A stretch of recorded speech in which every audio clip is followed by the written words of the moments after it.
بالله من الشيطان الرجيم بسم الله الرحمن الرحيم الحمد لله الذي نور قلوب العارفين بنور معرفته وأثبت فؤاد أنبيائه وأوليائه بقصص الأنبياء والمرسلين وأكمل إيمان المسلمين والمؤمنين بولاية علي أمير المؤمنين عليه السلام.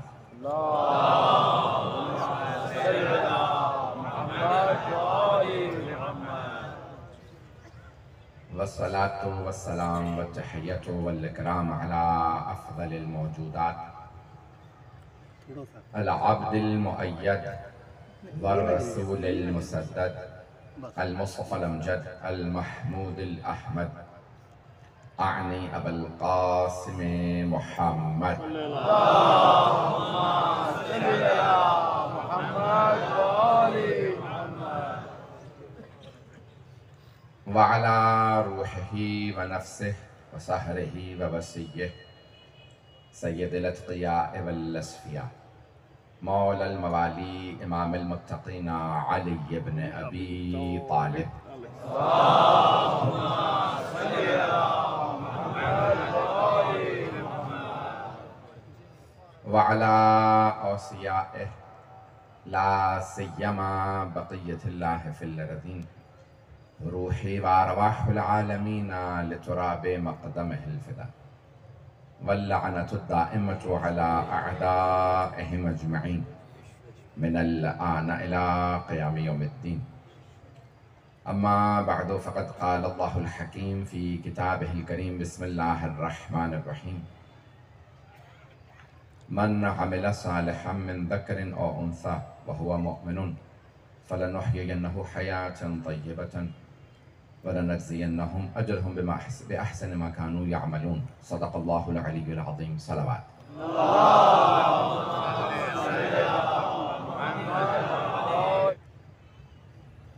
میں نے جس خمسہ مجالس کو شروع کیا تھا سورہ النحل 16واں سورہ ہے قرآن کریم کا، اس کی آیت نمبر 97 سے متعلق میں نے کچھ مطالب کل پیش کی تھی. بات کو جاری رکھوں گا موضوع کو کہ خداوند متعال نے اس آیت میں اور اس سے گزشتہ دو آیات کی میں نے مختصراً کیونکہ شان نزول آیات کا تینوں کا ساتھ نزول ہے تو 95 96 97 کو میں نے آپ کی خدمت میں پیش کیا تھا. آیت نمبر 97 میں اللہ ارشاد فرما رہا ہے من عمل صالحا من ذکر و انثی، جو بھی چاہے مرد ہو یا خاتون ہو اگر نیک عمل انجام دے گا وَهُوَ مُؤْمِنٌ، تو اللہ نے ایک شرط بتائی ہے اس کا مومن ہونا شرط ہے، اہل ایمان ہو. فَلَنُحْيِيَنَّهُ حَيَاةً طَيِّبَةً، تو ہم کیا کریں گے؟ اللہ فرماتا ہے ہم انہیں پاکیزہ حیات عطا کریں گے. سبحان اللہ.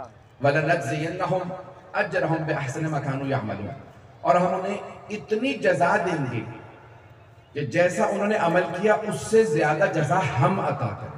سبحان اللہ. اور اس سے جو گزشتہ آیت ہے اس میں اللہ فرماتا ہے کہ وَمَا عِنْدَكُمْ يَنْفَدْ وَمَا عِنْدَ اللَّهِ بَاقٍ، جو کچھ تمہارے پاس ہے اسے زوال آنے والا ہے، وہ ختم ہونے والا ہے، لیکن جو اللہ کے پاس ہے وَمَا عِنْدَ اللَّهِ بَاقٍ، عند اللہ جو چیزیں ہیں جو اللہ کے پاس ہیں وہ باقی رہنے والی ہیں. میں نے کل یہاں تک بات کو پہنچایا تھا، بات کو آگے بڑھانا چاہتا ہوں. اس میں بھی اس آیت میں بھی اللہ فرماتا ہے کہ اور صبر کرنے والوں کے لیے اللہ نے اس سے زیادہ جزا رکھی ہے جتنا انہوں نے عمل کیا. تو ہمارا عمل بہت مختصر ہوتا ہے، ہمارا عمل بہت چھوٹا ہوتا ہے، لیکن اللہ کی جزا بہت بڑی ہوتی ہے. نہج البلاغہ میں مولا کائنات بہت خوبصورت انداز سے فرماتے ہیں بعض اوقات اعمال کی لذت، گناہوں کی لذت بڑی مختصر ہوتی ہے لیکن ان کا عذاب بہت زیادہ ہوتا ہے. توجہ. اور بعض اوقات عمل کی سختی بہت کم ہوتی ہے. بھئی مجلس میں آنا آپ کے لیے سختی ہے، سردیاں ہیں، موسم خراب ہے. مولا فرماتے ہیں بعد تک عمل کی سختی بہت مختصر ہوتی ہے لیکن جزا بہت زیادہ ہوتی ہے. سبحان اللہ. سبحان اللہ. سبحان اللہ. اللہ بہت کریم ہے، چھوٹے چھوٹے اعمال کا بہت بڑا صلہ دیتا ہے. اور یہاں مجھے آج چند مثالیں پیش کرنی ہیں اپنے نوجوانوں کے لیے، بچوں کے لیے اور تمام بزرگوں کے لیے بھی. شاید اس کے اندر آپ کے لیے آپ نے یہ واقعہ سن رکھے ہوں، ایک نئے پہلو سے پیش کروں گا. انہی واقعات کے اندر سے کچھ آپ کے لیے ذہن میں ہوں گے آپ کے انبیاء کے، اور مجھے انبیاء یعنی بیویوں کا قرآن کریم سے تذکرے کو پیش کرنا ہے کیونکہ بیوی کے ایام ہیں. تو ان بیویوں نے جنہوں نے کردار ادا کیا ہے دین کی ترویج میں، دین کی تبلیغ میں، دین کے بچانے میں، دین کی حفاظت میں ان کا کردار پیش کرنا چاہتا ہوں قرآن کریم سے اس خمسے کے عنوان سے. من عمل صالحا، بس یہ ذہن میں رکھیے گا کہ کوئی بھی عمل آپ کا ضائع نہیں ہوتا. اللہ کسی عمل کو ضائع نہیں کرتا. کوئی دیکھنے والا نہ ہو، اللہ دیکھ رہا. بے شک بے شک. کوئی بھی مرد وزن ہو کبھی یہ نہ سوچے میں نے تو عمل کر دیا، گھر تھا، نیکی کی، ساس سسر سے، یا مثال کے طور پہ کسی کو کھانا کھلا دیا، کسی کو کھانا دے دیا، اتنے نیک اعمال کوئی دیکھنے والا ہی نہیں. جس کے لیے عمل انجام دیا ہے اس سے کچھ چھپا ہوا نہیں ہے. آپ گلی کے چوراہے سے گزر رہے تھے، کسی فقیر کو آپ نے کچھ عطا کیا، کوئی دیکھنے والا نہیں تھا. جس خدا کے لیے عطا کیا وہ بھی دیکھ رہا. سبحان اللہ سبحان اللہ سبحان اللہ. جس امام کے نام پہ دیا ہے وہ امام بھی دیکھ رہا. بے شک بے شک. اسی محبت سے سنتے رہیے گا، اسی محبت کے ساتھ چلتے رہیے گا. تو اب اللہ فرما رہا ہے وَمَا عِنْدَكُمْ يَنْفَدْ، جو کچھ تمہارے پاس ہے وہ فنا ہو جائے گا. تمہارے پاس ہے، اپنے لیے نہ کرو، اپنے لیے انجام نہ دو، دنیا کے خاطر کچھ نہ کرو. وَمَا عِنْدَ اللَّهِ بَاقٍ، ہر وہ چیز جو اللہ کے لیے ہے وہ باقی رہنے والی ہے. جو اللہ والے ہوتے ہیں نا، اللہ کے لیے کام انجام دیتے ہیں، پھر وہ یہ نہیں دیکھتے میں کہاں ہوں، کس مقام پہ ہوں، کتنی سختیاں ہیں. توجہ سنیے گا، میں توجہ سے پیش کر رہا ہوں، بہت آپ کی توجہ چاہیے مجھے جو پیش کرنا چاہتا ہوں. اللہ نے حکم دیا جناب نوح کو، نوح کشتی بنائیے. سارا مجمع نہیں ہے، توجہ. کشتی بنائی جاتی ہے سمندر کے ساحل پہ، کیا بات ہے، واہ واہ واہ واہ. کشتی بنائی جاتی ہے دریا کے کنارے پہ. جب یہ بن جائے تو دھکیل کے فوراً پانی میں اتر جائے. کشتی خشکی پہ نہیں چلتی، کشتی پانی میں چلتی ہے. ابھی بھی سارا مجمع نہیں ہے میرے ساتھ. اللہ نے حکم دیا جناب نوح کو، نوح کشتی بنائیے، اور چھوٹی کشتی نہیں، تمام جانوروں کا ایک ایک جوڑا لے جانا ہے، جس میں ہاتھی جیسا بڑا جانور بھی ہوگا، پرندے بھی ہوں گے، سب کا ایک ایک جوڑا. مثلا بھئی سارے جانوروں کا، پرندوں کا. روک کے جملہ پیش کیا کے آگے بڑھوں گا. عزیزان گرامی، جناب نوح سارے انسانوں کو بار بار کہتے رہے کشتی میں آ جاؤ. انسان نہیں آئے، جانوروں کو ایک مرتبہ کہا. سبحان اللہ سبحان اللہ سبحان اللہ. یا علی یا علی. بہت سے پہنچ گئے، بہت سے افراد پہنچ گئے. جناب نوح نے ایک مرتبہ کہا جنگل کے سارے جانوروں سے اس دن کشتی میں آ جانا، پرندوں کشتی میں آ جانا. نہ جانور رکے نہ پرندے، ایک اعلان پہ آ گئے، ایک بلاوے پہ. گلے میں سینے میں طاقت نہیں، ایک بلاوے پہ. جناب نوح کا بلانا اللہ کا بلانا تھا، تو اللہ کے ایک بلاوے پہ سارے جانور پرندے ایک بلاوے پہ آ گئے. سبحان اللہ سبحان اللہ. جناب نوح نے بھی کشتی بنائی تھی، کشتی نہیں پہنچا پا رہا. جناب نوح نے کشتی بنائی تھی، اللہ کے ایک بلاوے پہ ہر جانور کا ایک ایک جوڑا آ گیا، ہر پرندے کا ایک ایک جوڑا آ گیا. انسان نہیں آئے. اب حبیب خدا نے کہا مثل اہل بیتی کمثل سفینۃ نوح من رکبہا نجا. سبحان اللہ سبحان اللہ سبحان اللہ سبحان اللہ. یا علی یا علی. اللہ اکبر. یا رسول اللہ یا رسول اللہ. یا علی یا علی یا علی مدد حق حیدر. اللہ صلی اللہ محمد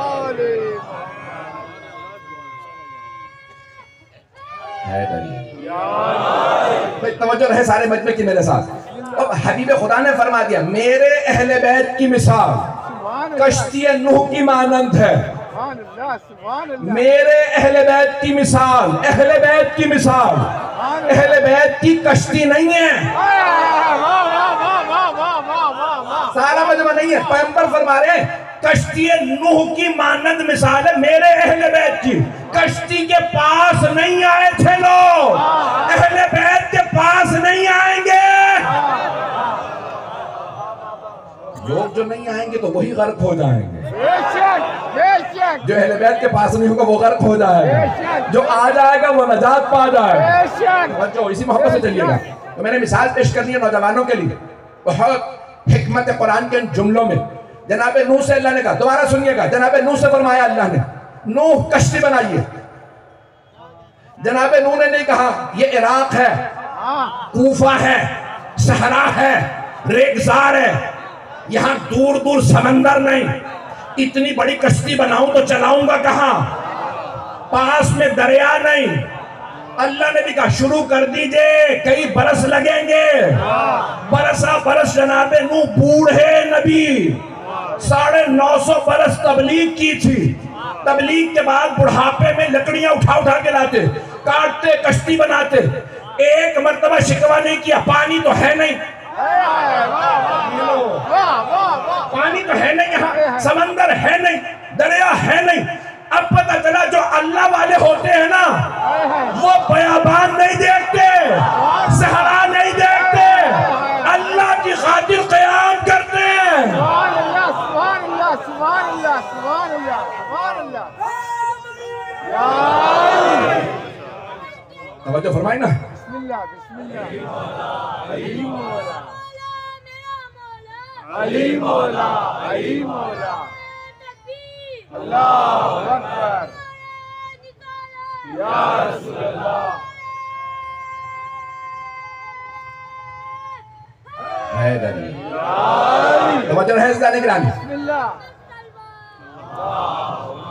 صلی اللہ محمد و آل محمد. وقت زیادہ نہیں ہوتا، تیزی سے چل رہا ہوں. تو جناب نوح نے صحرا میں کشتی بنا دی. اب وہ اللہ کا آگے کام تھا، سیلاب اتاروں گا کشتی چل پڑے گی. آپ بس کہیے گا بسم اللہ مجراہا بسم اللہ مرساہا. توجہ. بس جناب نوح نے صرف نام لیا کشتی چل پڑی. آج ترکی کے اندر ایک کشتی ملی ہے. لوگ کہتے تھے اس زمانے میں اتنی بڑی کشتی ہو ہی نہیں سکتی تھی، سائنس انکار کرتی تھی. اتنا بڑا سیلاب کیسے آیا، اتنی بڑی کشتی، اتنے جانور. بائبل میں ہے، قرآن میں ہے، توریت میں ہے، کشتی تھی. سائنسدان نہیں مانتے تھے. ایک کشتی ملی ترکی میں، سارے سائنسدان آ گئے. سائنسدانوں نے لکھا، جا کے دیکھ لیجئے گا کہ اس کی 7 منزلیں تھیں. کشتی چھوٹی نہیں تھی، طبقات تھے جیسے آج پانی کے جہاز کے طبقات ہوتے ہیں. ہوائی جہاز سے بڑا پانی کا جہاز ہوتا. اس زمانے میں کس نے سکھایا، کس نے بتایا؟ سارے جانوروں کے جوڑے آئے، جناب نوح لے کے چلے. انہوں نے کہا ایک تختی لگی تھی، سریانی زبان میں کچھ لکھا تھا. تو انہوں نے کہا پتہ نہیں چل رہا، سریانی زبان ہے. ایک تختی لگی ہے جس پہ 5 نام ہیں. سبحان اللہ سبحان اللہ سبحان اللہ. انہیں نام سمجھ نہیں آئے، انہیں نہیں معلوم 5 نام کس کے تھے. یہ چھٹے امام نے بتایا کن کے نام تھے. سبحان اللہ سبحان اللہ سبحان اللہ. بس ایک نام سریانی زبان کا بتا دیتا ہوں. 5 نام تھے. پہلا سمجھ نہیں آیا، دوسرے پہ تھا ایلیا.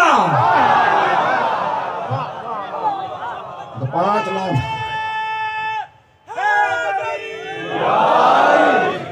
وقت سے گزر رہا. سرمایہ ملت حضرت علامہ سید علی رضا رضوی بلند ترین صلوات.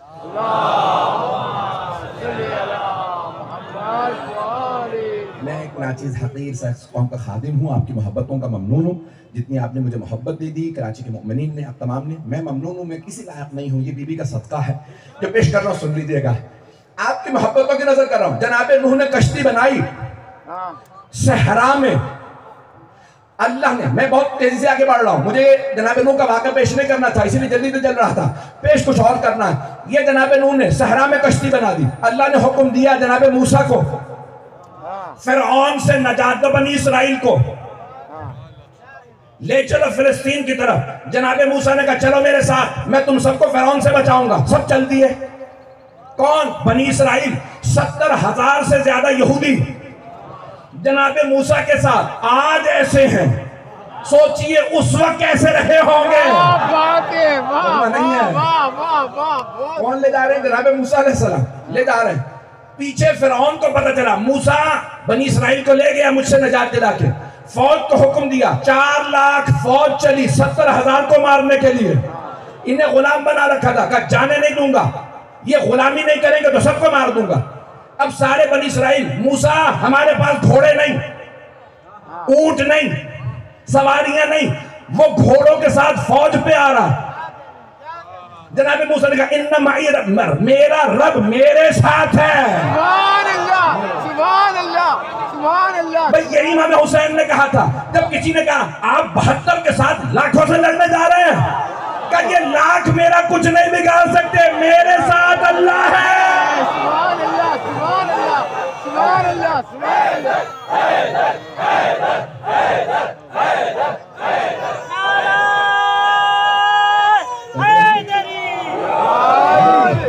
ممنون ہوں آپ کی محبتوں کا، پورا سینہ دے رہا ہوں آپ کی خدمت میں۔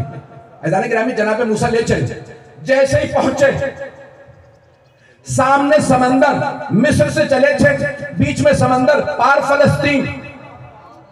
اب بنی اسرائیل نے کہا موسیٰ یہ کیا کیا تو نے ہمارے ساتھ؟ پیچھے فرعون اپنی فوج کے ساتھ، سامنے سمندر، واپس جائیں تو وہ مار دے، آگے جائیں تو سمندر میں ڈوب جائیں۔ جناب موسیٰ نے بڑی متانت سے کہا پروردگارہ حکم کیا ہے؟ کہ فضرب بعصاک الحجر، اس پتھر پہ عصا ماریے، فانفجرت من 12 عینا، قرآن کہتا ہے 12 چشمے پھوٹ پڑے، 12، 13 نہیں، 11 نہیں، قرآن کریم ہے۔ فانفجرت من 12 عینا قد علم کل اناس مشربہم، سب نے اپنا اپنا راستہ لیا، چل دیے۔ کہ واقعی موسیٰ کے ساتھ خدا ہے، دیکھا تو ہم مان رہا ہے۔ توجہ، جناب نوح سے اللہ نے کہا صحرا میں کشتی بنا، پانی نہیں تھا۔ جناب موسیٰ سے کہا سمندر ہے، بنی اسرائیل کو پار لے جا، کشتی نہیں تھی۔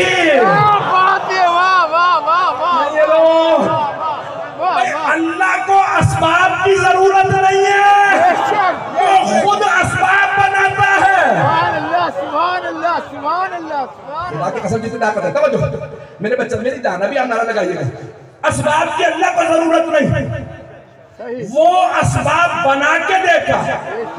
توجہ، وہ اسباب بنا کے دیتا ہے، پوری طاقت لگا رہا۔ اب سارے عرب جمع ہو گئے، انہوں نے کہا محمد کا کوئی مستقبل نہیں ہے، ایک بیٹی کا باپ، نہ بھائی نہ باپ، یتیم۔ اللہ نے کہا اے میرے حبیب ہاتھ اٹھا کے کہیے، توجہ، ہاتھ اٹھا کے رب پروردگارہ میرے لیے سلطان النصیرہ بھیج، ایسا سلطان بھیج جو نصرت کرے۔ رب ادخلنی مدخل صدق واخرجنی مخرج صدق واجعل لی من لدنک سلطانا نصیرا، جاؤں تو سلام کی، آؤں تو سلام کی، تو ایسا مددگار بھیج جو کبھی مدد نہ چھوڑے۔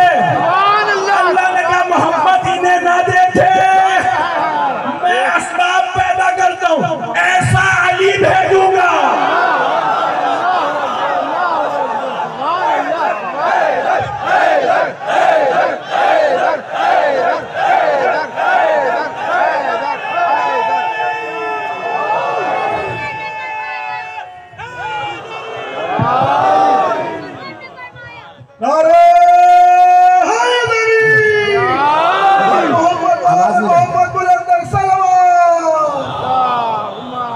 اللہ، محمد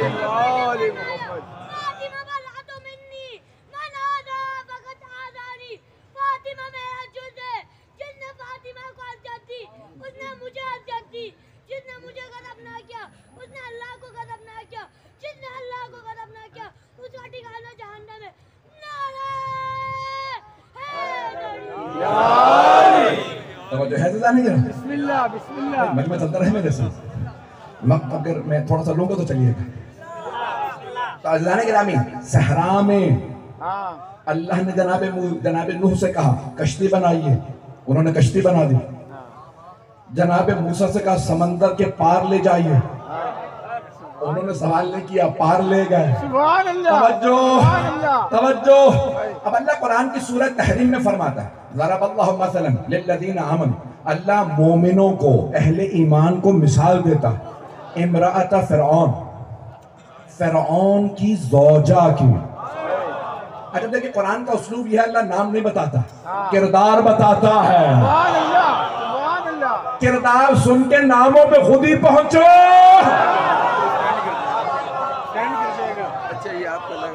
پہنچ رہے ہیں حضرات. اب یہاں اللہ فرما رہا ہے امرأت فرعون، اللہ مومنوں کو مثال دے رہا ہے. ایک اور اس سے پہلی آیت میں اللہ فرما رہا ہے کہ ضرب اللہ مثلا للذین کفروا، اللہ کافروں کو بھی مثال دیتا. کافروں کو اللہ مثال دے رہا کس کی؟ امرأت نوح و امرأت لوط. کافروں کو مثال دے رہا اعترانا مت، ہاں فخر و مباحث نہ کرنا، تکبر نہ کرنا. ہم تمہیں دو مثالیں دے رہے ہیں ہمارے دو نبیوں کی. نوح و لوط کی دو بیویاں تھیں، کانتا تحتین من عبادنا صالحین، ہمارے نیک بندوں کے ماتحت تھیں، پھر بھی ایمان نہیں لائے. ہم نے کہا فادخلا النار مع الداخلین، جہنم میں جانے والوں کے ساتھ جہنم میں چلی جاؤ. اب پتہ چلا نسبتیں نہیں بچاتی.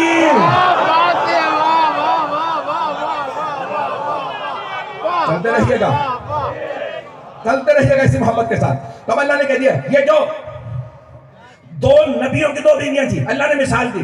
پھر یہ کافروں کو مثال، مومنوں کو مثال دی. ضرب اللہ مثلا، اللہ مثال دے رہا للذین آمنوا، ایمان والوں کو. امرأت فرعون کی زوجہ نہیں ہے، یہ میرے آپ کے لیے اللہ نے مثال دی، اہل ایمان کے لیے. او مومنوں، فرعون کی بیوی تھی، وہ خدائی کا دعویٰ کرتا تھا، انا ربکم الاعلی کہتا تھا. اللہ نے کیا فرمایا؟ اللہ فرماتا ہے کہ ایک مرتبہ اس فرعون کی زوجہ نے حضرت آسیہ کے لیے، نام نہیں کیا کیا، آسیہ بنت مزاحم. اب یہ امام نے نبی نے بتایا کہ وہاں دعا کی رب ابنی لی عندک بیتا فی الجنہ، پروردگارہ جنت میں اپنے پاس میرا گھر بنا دے. نہیں سامنے تمہیں یہاں اللہ فرما رہا ہے اپنے پاس، اپنے کوئی بولے گا نہیں کیونکہ ہمارا عقیدہ یہ ہے اللہ جسم نہیں. پچھلی آیت اگر کل کی مجلس یاد ہو، دوبارہ آیت پڑھ دیتا ہوں. وما عندکم ینفد وما عند اللہ باق، جو کچھ تمہارے پاس ہے ختم ہو جائے گا، جو اللہ کے پاس ہے وہ باقی رہے گا، اللہ کے پاس. اب جناب آسیہ نے کہا پروردگارہ اپنے پاس مجھے جنت میں گھر بنا دے. اپنے پاس، تو جسم نہیں ہے، پاس تو ہے. کچھ کعبے کے پاس ہے اللہ سے دور، کچھ کعبے سے دور ہے اللہ سے پاس. سبحان اللہ.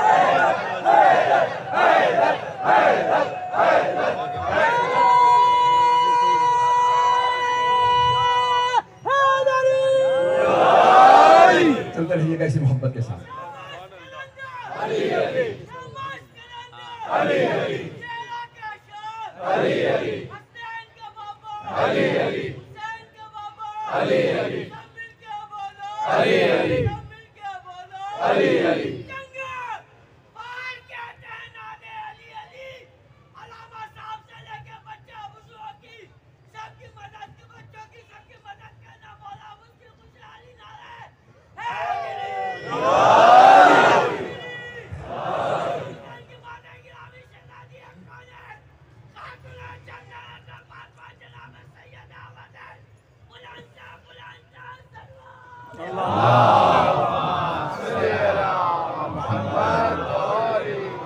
توجہ فرمائیے عزیزانی کرام.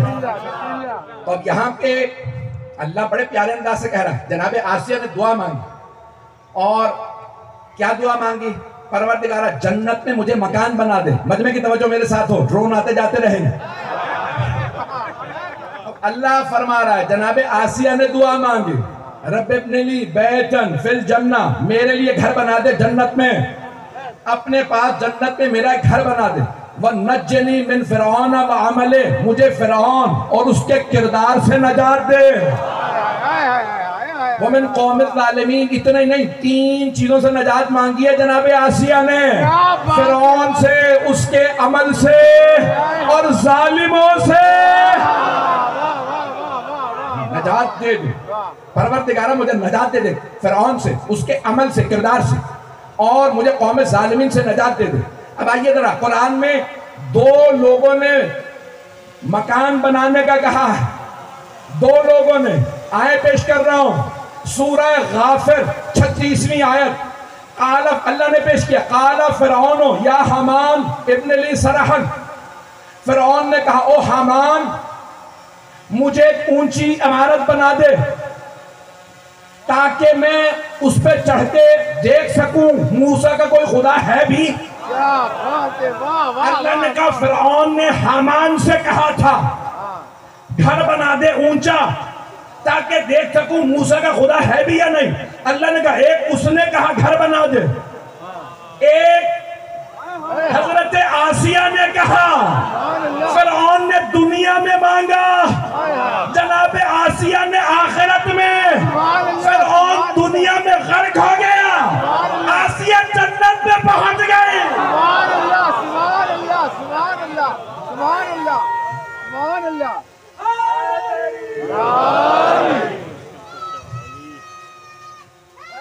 حیدری بس بھئی.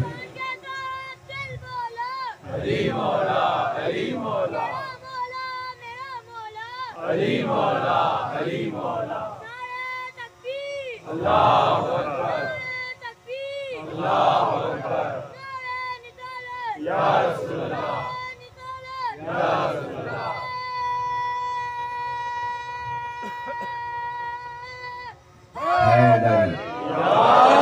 توجہ رہے ذرا نگران. اب یہاں جناب آسیہ سلام اللہ علیہ, حضرت آسیہ نے دعا مانگی, پروردگارہ جنت میں مجھے مکان بنا دے, جنت میں بیت بنا دے, دار نہیں کا, گھر نہیں کا. توجہ, گھر نہیں کا, بیت کہا. بیت ہے بیتوتا سے, جہاں رات گزاری جائے, جہاں آرام کیا جائے. گھر کوئی بنا لے تو لازمی نہیں رہے. بیت کہتے ہیں جہاں رہا جاتا, گھر کو عربی میں کہتے ہیں دار. بیت کو کہتے ہیں گھر کو, مکان جہاں پہ رہا جائے اسے کہتے ہیں بیت. اللہ نے کعبے کو دار اللہ نہیں کہا, بیت اللہ کہا. سبحان اللہ, سبحان اللہ, اللہ اس میں رہتا نہیں. سبحان اللہ. تو کوئی مانو بی بی گئی ہے جس نے رات گزاری, علی کو لائی.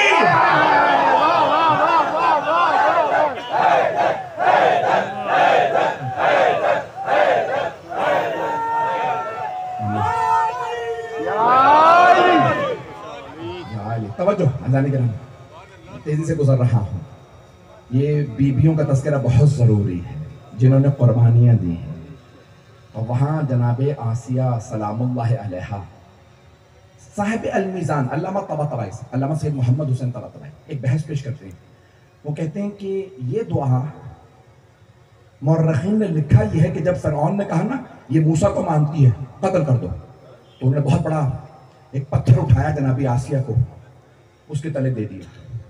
جب وہ شہید ہو رہی تھی تو لوگ کہتے ہیں اس وقت جناب آسیہ نے دعا مانگی, رب ابن لی بیتن عندک بیتن فی الجنہ, پروردگارہ جنت میں میرے لیے ایک مکان بنا دے. تو علامہ طباطبائی کہتے ہیں دعا مانگی نہیں تھی, ان کے دل کی کیفیت کو اللہ نے پیش کیا. سبحان اللہ, سبحان اللہ, پہنچا پایا؟ سبحان اللہ. نہیں پہنچا پایا, کچھ لوگ پہنچ گئے. پھر سن لیجیے, سورہ دہر, سورہ انسان, جو جناب سیدہ کی شان میں سورہ نازل ہوا. اللہ فرماتا ہے کہ سارا سورہ 31 آیات ہے, وقت نہیں ہے تفصیل کا. آیت نمبر 8 اور 9 دو آیات سن لیجیے. وَيُطْعِمُونَ الطَّعَامَ عَلَىٰ حُبِّهِ مِسْكِينًا وَيَتِيمًا وَأَسِيرًا, اور وہ اللہ کی محبت میں یتیم کو، مسکین کو اور اسیر کو کھانا کھلاتے ہیں، اور اس کے بعد کہتے ہیں انما نطعمکم لوجہ اللہ لا نرید منکم جزاء ولا شکورا، نہ ہم تم سے جزا چاہتے ہیں نہ شکریہ، ہم تو تمہیں اللہ کی خاطر کھلا رہے ہیں۔ سارے مفسرین نے لکھا کہ جب جناب امیر نے جناب سیدہ امام حسن حسین اور ان کی کنیز جناب فضہ نے روٹیاں دی تھیں یتیم و مسکین و اسیر کو، تو کہا نہیں تھا اس یتیم اسیر مسکین سے کہ ہم اللہ کی خاطر روٹیاں دے رہے ہیں؟ تو اللہ نے قرآن میں کیوں کہا کہ اللہ کہہ رہا کہا نہیں، میں دلوں کے بھید جانتا ہوں۔ سبحان اللہ سبحان اللہ سبحان اللہ سبحان اللہ سبحان اللہ سبحان اللہ۔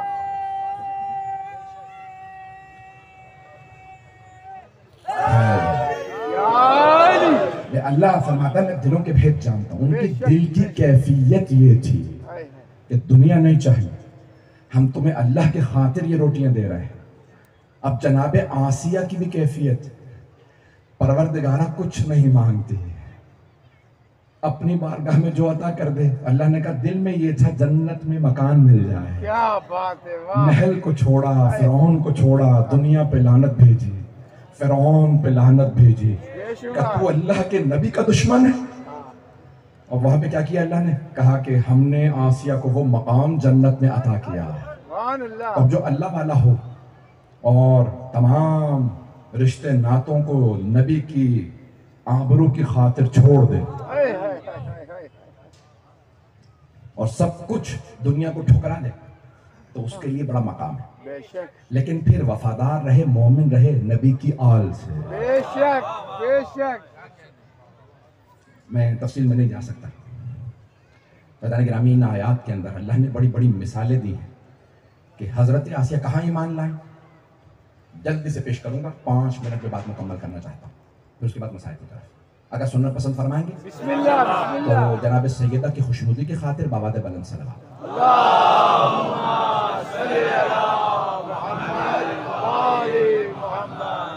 میں ممنون ہوں آپ کی محبتوں کا، اور یہ ایام جس طرح سے ہم چاہتے تھے ویسے ہی اس میں رونق ہو گئی ہے۔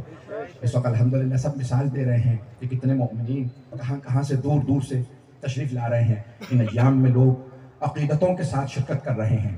کراچی کے اندر پورا ماحول بن چکا ہے۔ تو عزیزان گرامی، اب یہ کہاں ایمان لائیں جناب آسیہ کہ جب ایک مرتبہ بعض لوگ کہتے ہیں کہ جو جناب موسیٰ کو پال رہی تھیں وہ انہی کی ماں تھیں، انہوں نے ہی یہ دعا کی کہ ہاتھ سے کچھ ان کے بت گرا، ٹوٹ گیا گر کے، تو ایک مرتبہ انہوں نے کچھ دعا مانگی تو جناب آسیہ نے کہا تو تمہاری مراد فرعون ہے؟ کہا نہیں، میں فرعون کو نہیں مانتی، میں اللہ کو مانتی ہوں، اس کی خدائی کو نہیں مانتی۔ کہ یہ اللہ کون ہے؟ تعارف کروایا۔ جناب آسیہ نے کہا میں بھی ایمان لاتی ہوں۔ جناب موسیٰ کی پرورش کرنے والی اللہ کو کافرہ برداشت نہیں۔ سبحان اللہ سبحان مجمع اللہ۔ پہنچ گیا، مجھے سارے مجمع کی توجہ چاہیے۔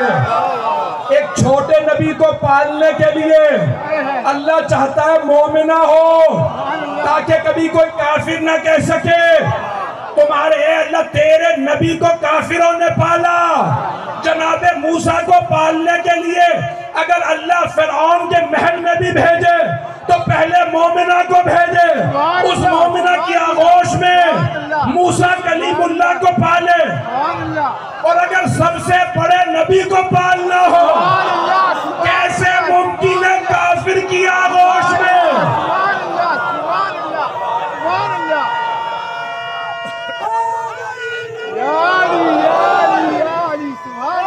اسلام ابو طالب موسن اسلام ابو طالب موسن اسلام ابو طالب موسن اسلام ابو طالب موسن اسلام ابو طالب پاک سیدہ کے قاتلوں پہ لعنت، حضرت زہرا بلندتر صلوات۔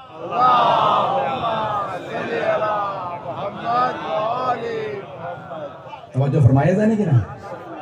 اب اللہ نے جناب آسیہ سلام اللہ علیہ کا بندوبست کیا۔ فرعون کا بے شک محل ہو، لیکن وہاں پہ بھی دودھ پلانے والی ہستی جناب موسیٰ ہی کی ماں ہو، سبحان اللہ آغوش بھی کسی آسیہ کی ہوگی، سبحان اللہ۔ جو اتنی بابرکت بیوی ہو کہ پیغمبر اسلام کہیں دنیا کی افضل ترین 4 بیویوں میں ایک آسیہ ہے۔ سبحان اللہ سبحان اللہ۔ جب اللہ جناب موسیٰ جیسے نبی کو تربیت کے لیے، پالنے کے لیے حضرت آسیہ کا بندوبست کرے، اور اگر سب سے بڑے نبی کو سبحان اللہ مکے میں سبحان بھیج دے اللہ تو سوچئے آغوش کتنی پاک ہوگا، سبحان اللہ کردار کتنا اللہ۔ بلند ہوگا، ایمان کتنا بڑا ہوگا کہ وہ کل ایمان کا بھی باپ ہوگا۔ سبحان اللہ سبحان اللہ سبحان اللہ۔ آغوش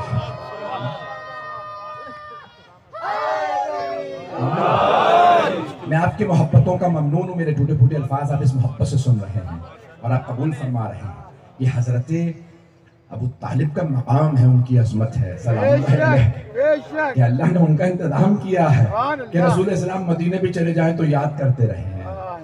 آئیں ذرا عزیزان گرامی، بس ایک روایت اور اس کے بعد پھر مصائب کی طرف آؤں۔ مدینے میں صحابہ کرام نے جناب سرور کائنات سے کہا، یا رسول اللہ بارش نہیں ہو رہی، آپ دعا کر دیجئے بارش ہو جائے۔ تو سرور کائنات منبر پہ تھے، ہاتھوں کو اٹھایا کہ پروردگارا، میرے ماننے والے چاہنے والے کہتے ہیں بارش برسا دے۔ تو صحابہ کہتے ہیں ابھی پیغمبر اسلام کے ہاتھ دعا سے نیچے نہیں آئے، بارش برسنے لگی۔ تو جیسے ہی دعا قبول ہوئی نا، پیغمبر اسلام مسکرانے لگے، اتنا مسکرائے کہ آپ کے دندانے مبارک نظر آنے لگے۔ تو صحابہ نے کہا، یا رسول اللہ کس بات نے آپ کو اتنا خوش کیا؟ کہا میرے چچا مجھے یاد آ گیا، جب میں چھوٹا تھا تو مکے والوں نے میرے چچا سے کہا تھا، ابو طالب ذرا دعا کر دیجئے بارش نہیں ہو رہی۔ تو میرے چچا نے مجھے آغوش میں لیا، کعبہ سے میری پشت کو لگایا، کہا اے رب کعبہ تجھے اس بچے کا واسطہ، مکے والوں پہ بارش برسا دے۔ کہ آج میرے چچا کتنے خوش ہوں گے، کل وہ میرا واسطہ دیتے تھے، سبحان اللہ سبحان اللہ سبحان اللہ۔ آج اللہ نے مجھے جوان کر دیا ہے۔ یہ عقیدتیں محبتیں ہیں حضرت ابو طالب کی کہ آج ان کی نسل کا اتنا تذکرہ ہے۔ عزیزان گرامی، یہ ہستیاں جو اللہ کے لیے کام ہو وہ باقی رہتا ہے۔ بے شک وما عند اللہ باق، جو آیات میں پیش کر رہا تھا، کوئی عمل کرے ضائع نہیں ہوتا۔ تو میں آج سوچ رہا تھا بہت زیادہ کہ اتنے بہت سے مصائب ہیں بیوی کے، تو میں مختلف پہلوؤں سے مصائب کو سوچتا ہوں کہ جب پیش کروں تو یہاں مشترکہ مجمع ہے، پوری دنیا سن رہی ہے، پورے قوم، پوری دنیا میں مجالس جا رہی ہیں، سب سن رہے ہیں، تو کن پہلوؤں کو پیش کیا جائے؟ تو عزیزان گرامی، میں سوچنے پہ مجبور ہوا کہ حضرت امام حسن مجتبیٰ کی اپنی ماں سے محبت کو پیش کروں گا۔ محرم میں سید الشہداء کی محبت کا اظہار تو ہو جاتا ہے، تو آج جناب سیدہ کی امام حسن مجتبیٰ سے، ایک بہت مشہور عالم تھے، خطیب بھی تھے، مجالس پڑھتے تھے عراق میں۔ خود ہی فرماتے ہیں کہ ایک شب میں نے مولا حسن مجتبیٰ کو خواب میں دیکھا۔ آپ نے فرمایا کیا بات ہے؟ جب تو اہل بیت کے مصائب پڑھتا ہے تو سب ہستیوں کے سخت ترین مصائب پڑھتا ہے، لیکن میرے سخت ترین مصائب نہیں پڑھتا۔ تو انہوں نے عرض کی، مولا میں آپ کے بھی سخت ترین مصائب بیان کرتا ہوں، میں آپ کے رونے والوں کو بتاتا ہوں، ایک ہی تو امام ہیں جنہیں 7 مرتبہ زہر دیا ہے، 6 یا 7 مرتبہ امام کو زہر دیا ہے۔ امام نے کہا نہیں، یہ میرا سب سے سخت مصائب نہیں۔ کہا مولا میں آپ کے رونے والوں کو یہ بھی بتاتا ہوں، بس ایک امام ہیں جن کو زہر دینے پہ ان کے جگر کے ٹکڑے نکل آئے۔ رونے میں بخل نہ کیجیے گا، آج جناب سیدہ کو فرصت دیجیے گا اور امام زمانہ کو فرصت دیجیے گا، دونوں ہستیوں کو۔ کہا مولا میں یہ بھی آپ کے رونے والوں کو بتاتا ہوں، ایک ہی تو امام ہے جن کا تابوت گھر سے گیا اور پھر گھر واپس آ گیا، کبھی بھی جنازے اٹھ کے گھر واپس نہیں آتے، جب تابوت چلے جائیں تو پھر قبرستان جاتے ہیں۔ کہا مولا میں آپ کے رونے والوں کو بتاتا ہوں کہ ایک امام ہے بس جن کا تابوت گیا پھر واپس آ گیا۔ مولا نے کہا نہیں، یہ بھی میرا سب سے سخت مصائب ہے۔ کہا مولا میں آپ کے رونے والوں کو یہ بھی بتاتا ہوں بس ایک ہی امام ہے جن کے لاشے میں تیر مارے ہیں. ایسا ہی ہے نا, مولا حسن کے لاشے میں تیر مارے ہیں. کہاں؟ روضہ رسول کے سامنے, رسول خدا کے سامنے, ان کے روضے کے سامنے تیر مارے گا. امام حسن مجتبیٰ کے لاشے پہ, ان کے تابوت پہ. مولا نے کہا نہیں, یہ بھی میرا سب سے سخت مسائل ہے.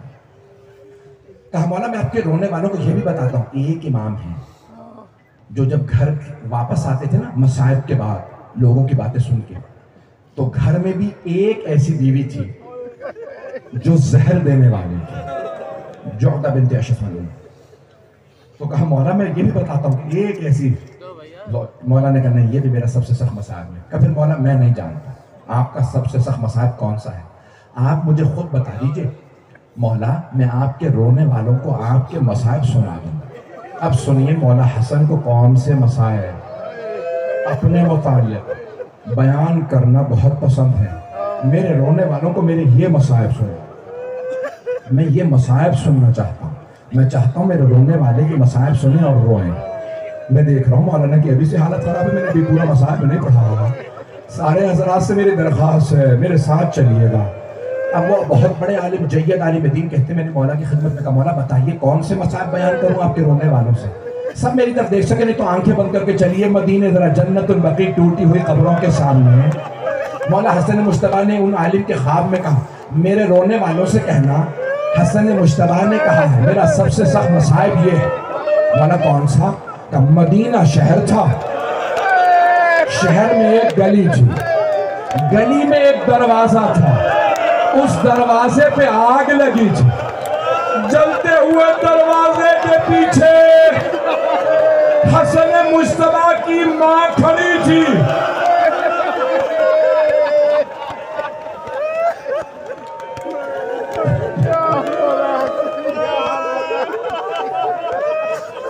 اب کوئی رونے والا عرض کرے مولا یہ تو آپ کی والدہ گرامی کے مسائب, اس میں آپ کا مسائب کہاں ہے؟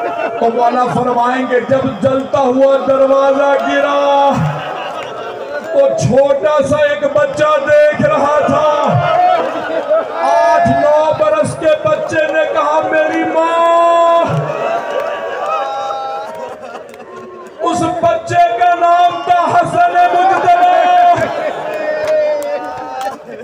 حضرتکم اللہ, حضرتکم میں نہیں سارے مسائل کہتا ہوں, مختصر کیے دیتا ہوں. 2 منٹ کی زحمت دوں گا بھئی, بہت سے لوگ ہاتھ باندھ رہے مسائب نہ پڑھو. آج ذرا ایک مرتبہ جنت البقیع کا رخ کیجئے. جنت البقیع میں آج بھی قبریں ٹوٹی ہوئی ہیں, کچھ ملعونوں نے مزار ڈھا دیے. اجرکم اللہ, اجرکم اللہ. جب دروازہ گرا تو آواز آئی یا فضا الیکی, فضا میری مدد کر, میرا محسن شہید ہو گیا. اجرکم اللہ, اجرکم اللہ. بس مولا حسن مجتبیٰ پھر پوری زندگی ماں کو یاد کرتے ہیں. آپ جانتے ہیں نا, میرے طرف دیکھیے گا, اگر کوئی بوڑھا آدمی جوان بیٹے کو مرتا دیکھ لے اور آخری وقت میں بیٹا کوئی ایسی بات کر دے, باپ موت بھول جائے, وہ بات نہیں بھولے گا. شاید کربلا میں حضرت علی اکبر نے بھی یہی کیا. بابا سینے میں برچھی ہے, مولا حسین برچھی نہیں بھول پائے. امام حسن کے ساتھ یہی ہوا, ماں نے آخری وقت میں کہا میری مدد کو آؤ. میرا محسن شہید ہو گیا. اب مولا حسن کو پوری زندگی یہ بات نہیں بھول گئی, میری ماں پہ دروازہ گر گیا. اب مولا جوان ہو گئے. جب جوان ہوئے نا, ایک مرتبہ مولا کی آنکھوں میں خون اتر آیا, دیوار کی طرف رخ کیا کہ انہیں جانے دو. آپ کے کچھ چاہنے والے تھے, کہا مولا کیا بات ہے؟ کہ جب انہیں دیکھتا ہوں میری آنکھوں میں خون اتر آتا ہے. کہا مولا ہم دیکھ رہے ہیں آنکھیں سرخ ہو گئی, بات کیا ہے؟ کہ مجھے میری ماں یاد آئی. کہ مولا کیوں؟ کہ یہ وہی لوگ ہیں. اجرکم اللہ, میں نے تمام کر دیا, میں نے تمام کر دیا, آپ کی زحمتوں کو تمام کیا. آئے میں ایک آخری جملہ کہوں, ہاں ایک آخری جملہ کہوں، آج یہ آخری شب شہادت آنے والی ہے، امام زمانہ جنت البقیع میں کھڑے عزاداروں کا استقبال کر رہے ہوں گے۔ آپ جانتے ہیں نا، جو بانی مجلس ہوتا ہے، جو مجلس کا وارث ہوتا ہے، وہ استقبال کرتا ہے، وہ پھر خدا حافظ کہتا ہے۔ جناب سیدہ کی مجلس کے وارث امام زمانہ، ساری عزاداری کے وارث امام زمانہ جنت البقیع میں کھڑے استقبال کر رہے ہوں گے۔ ارے عزاداروں آؤ، مجھے میری دادی کا پرسہ دو، لیکن جنت البقیع میں عزاداری کی اجازت نہیں۔ وہاں قبروں پہ چراغ جلانے کی اجازت نہیں۔ پروردگار علی لعنت اللہ علی القوم الظالمین۔